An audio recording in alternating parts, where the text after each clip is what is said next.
Hi guys, welcome to How to Library. Today I'm going to show you how to moderate your comments on Bigo Live posts or live.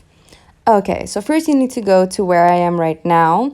How you get here is you have to tap on the icon that's on the bottom right corner that says me. You have to click on that icon, and after you get here, we're gonna look at the top right corner. There are two icons, a little person icon and a settings icon. So we're gonna click on the settings icon. And as you can see right now, this brings us to our settings. So all we have to do is click on the first tab that says privacy.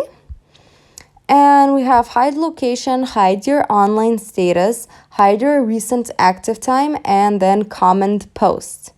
We're gonna click on comment post. And this is where allow comment from everyone, people you follow, and your fans, people you follow, nobody.